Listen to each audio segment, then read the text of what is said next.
and you and I are back in one of our favorite places. However, we have a different roof covering and an additional 113 pounds. So with that, shall we? I've been waiting to see that come. Now, does the extra 100 or so pounds make a huge difference in pulling power?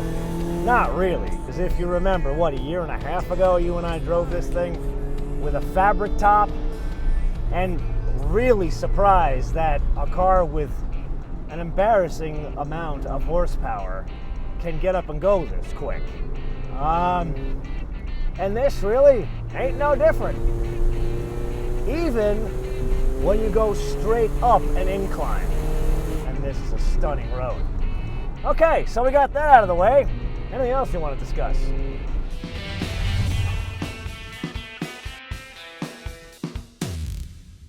Apparently I wasn't paying attention with the last generation of Miata, because the power retractable hardtop, in my eyes the uglier one and the more expensive, was the best-selling one.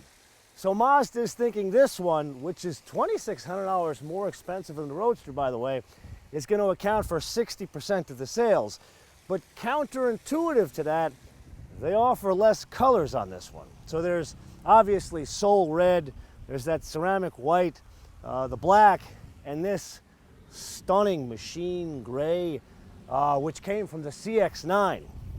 So yeah, gray.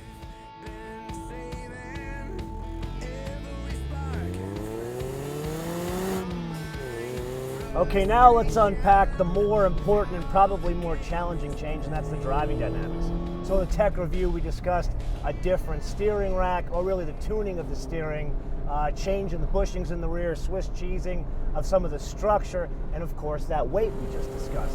So what's the impact? Let's put our foot into it, come around a nice declining radius turn with an incline, and the thing you notice, and it's being really pedantic, you notice a little squat in the outside rear wheel, mainly because you feel the weight higher in the car. You know, like Dave would complain when we had him in the CX-9, oh, you don't want a panoramic sunroof because it's going to put weight too high in the car. You really didn't give a damn in the CX-9, and frankly here, I couldn't give a damn either. Now let's try this again, be a little bit more challenging here. Oh my God, this car is so much fun. Yeah, do I want some coilovers and some more power? Absolutely.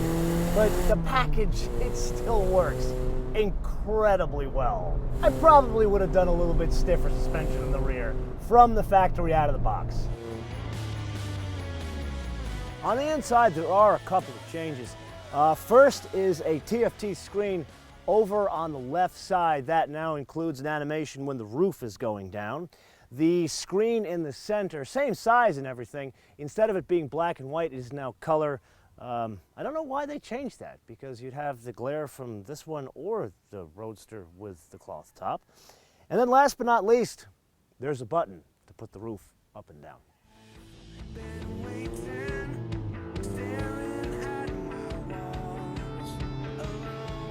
Well, on the subject of those details, take a look at this view, but also on the inside, you can still see some of them in here, like the satin finish here, around the bezels here, door handles, and of course the body color on the top of the doors.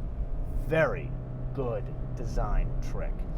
Now, you do need the different color interior for no other reason than black top here, and it's lost here, so you don't see this detail, you don't see this detail. Actually, I'd love to see the satin finish here, because it would kind of brighten the whole thing up.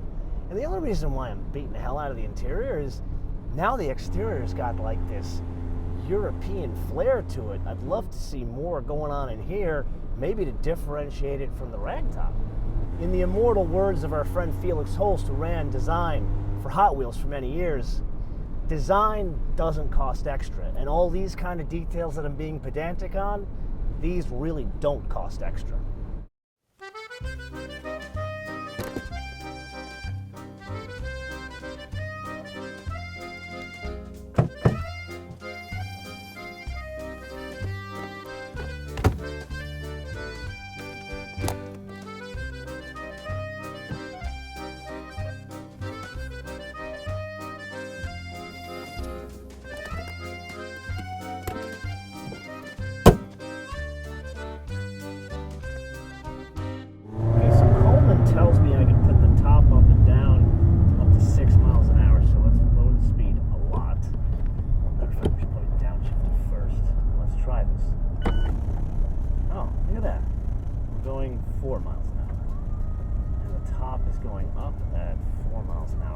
It's 81 degrees out. I think they could probably make this work faster. Operation complete. And let's go.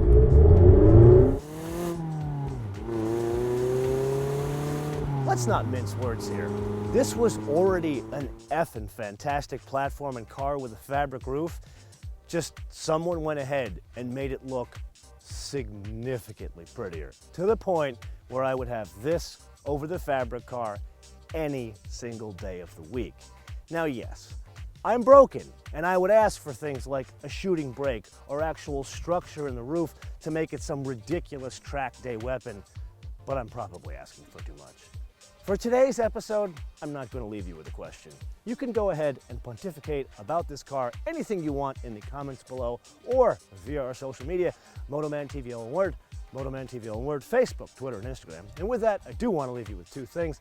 Number one, make sure you download our fancy updated application, which you can get for free at Apple iTunes and Google Play. And you should subscribe and click notifications on YouTube. And number two, a fun fact. When Mazda brings us cars like this, it reminds me why Mazda is Mazda. And like every other car company, they have historic racing cars. But unlike every other car company, when they go and campaign them in historic races, they don't hire an ex-racing car driver. It's the people that work at Mazda that race them. Like, for example, the guy who runs PR, he's the one that races the Le Mans winning 787B. Or some of the designers are the ones that race the RX-7s that raced back in the day. The business people race the 767. This is why Mazda is Mazda, and you and I get stuff like this. Until I see you next time, bis später.